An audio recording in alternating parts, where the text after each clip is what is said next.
Hi guys, welcome back to the real cricket from YouTube channel. So எனக்கு ஒரு video நம்ம எதை பற்றி பார்க்க போகிறோம் அப்படின்னா இந்தியா விசஸ் நியூசிலாந்து செகண்ட் ஓடி ரிவ்யூ தான் பார்க்க போகிறோம்.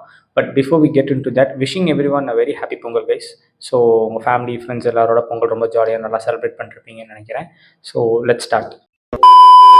ஸோ இப்போ நம்ம டாஸ்லேருந்து பார்க்கணும் அப்படின்னா ப்ரிவியூலேயே நம்ம சொன்னோம் டாஸ் வின் பண்ணுற team look to bat first அப்படின்னு. ஆனால் உலகத்தில் 8வது அதிசயம் நடந்தது ஒரு வாட்டி தான் நடக்கும் அப்படின்ற மாதிரி சுப்மன் கில் திருப்பி டாஸை தோத்துட்டாரு. Michael Bracewell won the toss. ஆனால் அவர் அதிசயமாக என்ன பண்ணார், சூஸ் டு சேஸ் அப்படின்னு சொன்னார். அப்போது நியூசிலாந்து முடிச்சுட்டு சுப்மன் கில் உள்ளே வந்தார். அப்போ அவர்கிட்ட கேட்டப்போ அவர் என்ன சொன்னார், நாங்கள் பேட் பண்ணுறதுக்கு தான் வெயிட் பண்ணிட்டு இருந்தோம், ஸோ பேட் பண்ண கிடைச்சது, குட் டாஸ் டு லூஸ் அப்படின்னு சொன்னார். நெக்ஸ்ட்டு பிளேயிங் லெவனில் திருப்பி நம்ம ரிஃப்ளெக்ட் பண்ண அதே தப்பு தான். நிதிஷ்குமார் ரெட்டியை பிளேயிங் லெவனில் நீங்கள் எடுத்துகிட்டு வந்தீங்கன்னா இந்த கேமை ஜெயிக்கிறதுக்கு வாய்ப்பே கிடையாது அப்படின்னு நான் முதல்ல ரிஃப்ளெக்ட் பண்ணேன். அதே தப்பை கரெக்டாக சொல்லி வச்ச மாதிரி இந்தியா நிதிஷ்குமார் ரெட்டியை தான் பிளேயிங் லெவனில் கொண்டு வந்தாங்க. ஓகேவா? ஸோ பிளேயிங் லெவன்லேயே அது ஒரு மிஸ்டேக். அது போக ஹர்ஷ்தீப் சிங்கை நீங்கள் கண்டிப்பாக இந்த கிரவுண்டுக்கு இந்த பிச் கண்டிஷன்ஸ்க்கு எடுத்துகிட்டு வரணும், அவர் தான் இங்கே விக்கெட் டேக்கராக இருப்பார், பிரசித் கிருஷ்ணாவை உங்களால் விளையாட முடியாது அப்படின்னு ரிஃப்ளெக்ட் பண்ணோம். அந்த விஷயத்தையும் அவங்க செய்யல. They again went with Prasidh Krishna. இதெல்லாம் பிளேயிங் லெவன்லேயே நடந்த ப்ராப்ளம்ஸ். அதுக்கடுத்து while coming in to bat first, at least நம்ம இங்கே ஆவரேஜ் வின்னிங் ஸ்கோர் என்ன சொன்னோம், 305. ஆனால் India should look to score around 350 நம்ம ரிஃப்ளெக்ட் பண்ணியிருந்தோம். ஆனால் அவங்க அந்த ஆவரேஜ் வின்னிங் ஸ்கோர் ஆன 305 எடுக்கல. They only score 284 for 7 in 50 overs. இங்கே 300 அடித்தாலே ஈஸியான சேஸ் அப்படின்னு சொல்லிட்டு இருக்கும்போது வெறும் 287 அடிச்சுட்டு ஒன்றுமே பண்ண முடியாது. இப்போ இந்த மிஸ்டேக்லாம் எங்கே போகும் தெரியுமா, ரோஹித்தும் கோலியும் ரன் அடிக்கலை, அவங்க 2 பேரும் ஃபெயில் ஆயிட்டாங்க அப்படின்னு சொல்லி மொத்த பிளேமே தூக்கி அவங்க மேலே போட்டுருவாங்க. இதுதான் இவங்களுக்கு தெரிஞ்ச ஒரே விஷயம். ஆனால் பேசிக்காக இந்த கேம் டீட்டெயில்டாக டிஸ்கஸ் பண்ணும்போது சுப்மன் கில் ஒரு 50 அடித்தார், ஓகே ஃபைன். இப்போ ரோஹித் கோலி எங்களுக்கு நான் கமிட்டபிள் அபவுட் 2027 வேர்ல்ட் கப்பு, எங்ககிட்ட அவ்வளோ டேலண்ட் இருக்குது, மிச்ச பிளேஸ்லாம் அவ்வளோ பெர்ஃபார்ம் பண்ணுறாங்க அப்படின்னா ரோஹித் கோலி ஃபெயில் ஆகிற அன்னைக்கு மிச்ச பிளேஸ்லாம் ஸ்டெப் அப் பண்ணும். அதை என்னைக்கு யார் எங்கே ஸ்டெப் அப் பண்ணீங்க, எப்பயுமே கிடையாது. கேஎல் ராகுல் மட்டும்தான் அந்த மாதிரி சுச்சுவேஷன்ஸில் ஸ்டெப் அப் பண்ணுறாரு. ஆனால் அவரையும் போட்டு ஜகிள் பண்ணி மாற்றிட்டே இருக்காங்க பிளேயிங் லெவனை. போன வாட்டி என்ன பண்ணாங்க, கேஎல் ராகுல் நம்பர் 6, நம்பர் 5ல வி வில் புஷ் ஜடேஜா, ஏன்னா லெஃப்ட் ஹேண்டர் வேணும் அப்படின்னு. ஆனால் இந்த மேட்சும் உங்களுக்கு விக்கெட் சீக்கிரம் விழுந்துருச்சு அப்படின்றப்ப மட்டும் கேஎல் ராகுல் நம்பர் 5ல வரணும் அப்படின்னு தேவைப்படுது. வந்து அங்கேயே ஒரு செஞ்சுரி அடிக்கிறாரு, அடிச்சும் மேட்ச் இப்போ தோத்துட்டோம். இப்போ நெக்ஸ்ட் மேட்ச் என்ன பண்ணுவாங்க, கேஎல் ராகுல் இல்லை, நீ திருப்பி 6க்கே போயிருப்பா, ஏன்னா எங்களுக்கு நம்பர் 5ல லெஃப்ட் ஹேண்டர் இல்லை அப்படின்னு சொல்லி திருப்பி ஜடேஜாவை கொண்டு போய் 5ல இருக்கு, திருப்பி கேஎல் ராகுல 6க்கு கொண்டு வருவீங்க.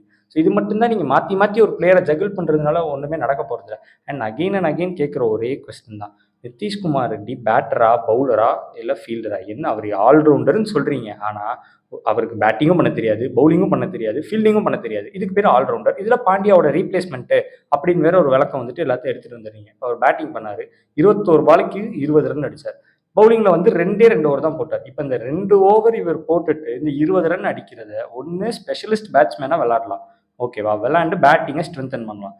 இல்லைனா ஒரு பியூர் பவுலர் எக்ஸ்ட்ராவாக, அதாவது சிராஜ், ஹர்ஷித் ராணாவோட பிரசித் கிருஷ்ணா அண்ட் ஹர்ஷ்தீப்பை சேர்த்து விளாண்டுருக்கலாம். ஆனால் அப்படி கேட்டால் என்ன சொல்லுவாங்க, இல்லை எங்களுக்கு பேட்டிங் அடியாகுது அப்படின்பாங்க. ஆனால் இந்த 20 ரன்னை குல்தீப் யாதவாலே அடிக்க முடியுமே, இதுக்கு எதுக்கு நிதிஷ்குமார் ரெட்டி? அண்ட் நீங்கள் உள்ளே எடுத்துகிட்டு வந்த ரீப்ளேஸ்மெண்ட் யார், வாஷிங்டன் சுந்தருக்கு, ஆயுஷ் பதனி. இப்போ நெக்ஸ்ட் கேமோட பிளேயிங் லெவனை நீங்கள் எப்படி மாற்ற போறீங்கன்ற ஒரு எப்படி சொல்ல ஒரு ஐடியாவே இல்லை சுத்தமாக. நீங்கள் எப்படி சேஞ்ச் பண்ணாலுமே இந்த பிளேயிங் லெவனில் ஒரு 8-9 பேர் செட்டு, மிச்சம் இருக்க 3 பேரை மாற்றி வச்சாலுமே அது ஒரே ஸ்பாட்டை தான் மாற்றுவீங்க. யாரு, கேஎல் ராகுலோட ஸ்பாட்டை மாற்றி தான் பிளேயிங் லெவனில் கொண்டு வர முடியும். ஏன்னா இப்போ ஆயுஷ் பதோனி நெக்ஸ்ட் மேட்ச் கொண்டு வர போறீங்க அப்படின்னா அவரை கொண்டு போய் 5ல இறக்குவீங்க, திருப்பி கேஎல் ராகுல் 6க்கு போகணும். ஆனால் 6க்கு போனால் Ayush Badoni right hander, top 4 ஃபுல்லாக ரைட் ஹேண்டர்ஸ், ஆயுஷ் பதோனி 5ல ரைட்டு. அப்போ 6ல கேஎல் ராகுல் வந்து அவர் ரைட் ஹேண்டர்னு சொல்லி 6ல ஜடேஜா புஷ் பண்ணி கேஎல் ராகுலை கொண்டு போய் 7ல விளையாடுவீங்க.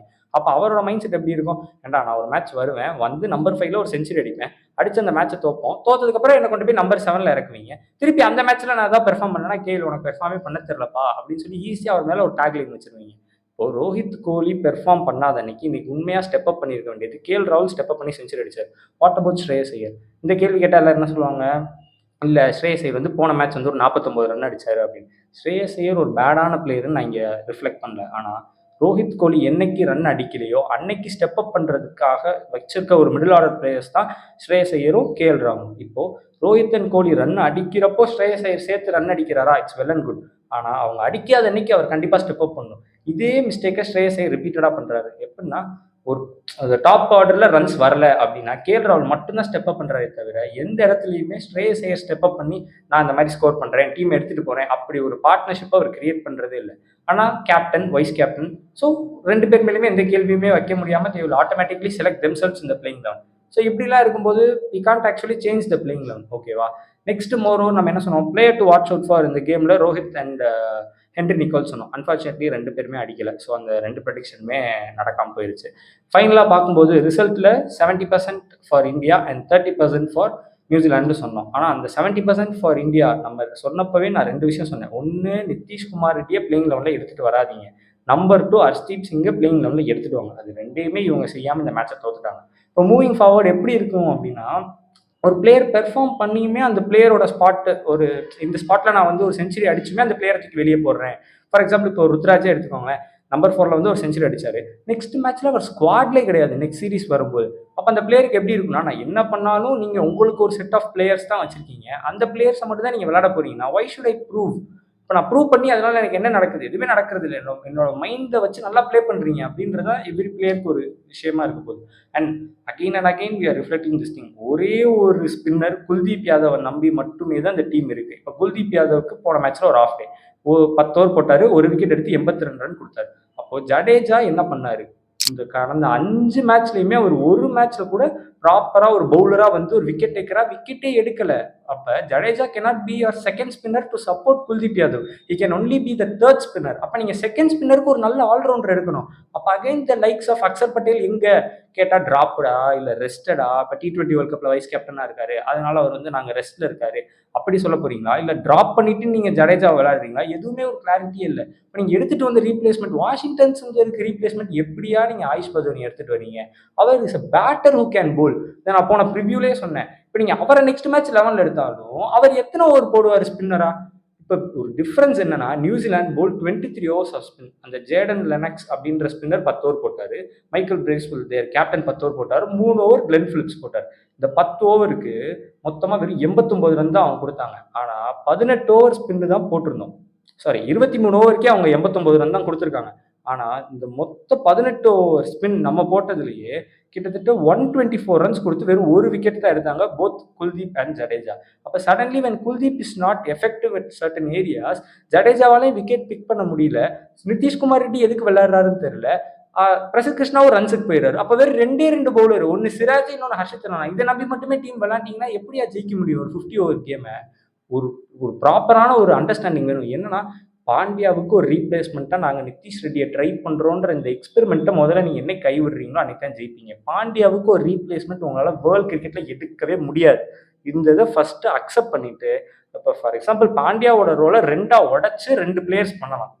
இப்போ பாண்டியாவோட ஒரு பேட்டிங் ரோல ஒரு ஸ்பெஷலிஸ்ட் பேட் இருக்கும், அவரோட பவுலிங் ரோல ஒரு ஸ்பெஷலிஸ்ட் பவுலருக்கா அவரோட அந்த கமாடிட்டியை நீங்கள் 2ஆ பிரேக் பண்ண முடியுமே தவிர, ஒரே பர்சன்ட்ட பாண்டியா அப்படின்னு அவர்கிட்ட இருந்து எடுக்கிற அந்த ஒரு எபிலிட்டியை உங்களால் ஒரே பர்சன் கிட்ட இருந்து அக்வயர் பண்ண முடியாது. அந்த எபிலிட்டியை ஒரு பர்சன்ட் இருந்து அக்வயர் பண்ணணும்னு நீங்கள் எக்ஸ்பெக்ட் பண்ணி அந்த பிளேயரை 11ல் விளையாண்டீங்க அப்படின்னா you will again be under very much risk. And moving ahead to 2027 ஒரு ஓடிஐ வேர்ல்ட் கப் வருது அப்படின்னு பார்க்கும்போது இப்போ suddenly there are lot of questions arising. ஒரு மிடில் ஆர்டரில் வந்து உங்களுக்கு ஒரு ஸ்டெபிலிட்டி இல்லை, ஃபினிஷர்ஸ் ஆல்ரவுண்டர் சுத்தமாக சரியில்லை. இஃப் ஒரு பாண்டியா மட்டும் இப்போ 27 வேர்ல்ட் கப்புக்கு இன்ஜுரி இல்லை அவர் வரல அப்படின்னா I don't think India will go ahead and win the World Cup. So it's a very ஒரு பேட் மூவ் அப்படின்னு தான் நான் சொல்வேன். நிதிஷ்குமார் ரெட்டி வந்து நீங்கள் 11ல் விளையாடுறது. ஸோ நெக்ஸ்ட் மேட்ச் என்ன ஆக போகுது, எந்த மாதிரி 11 விளையாடுவாங்க, பிளேயிங் கண்டிஷன்ஸ் என்ன இருக்கும் அப்படின்றத I'll again meet you at the India vs New Zealand third ODI preview. Until then, bye guys.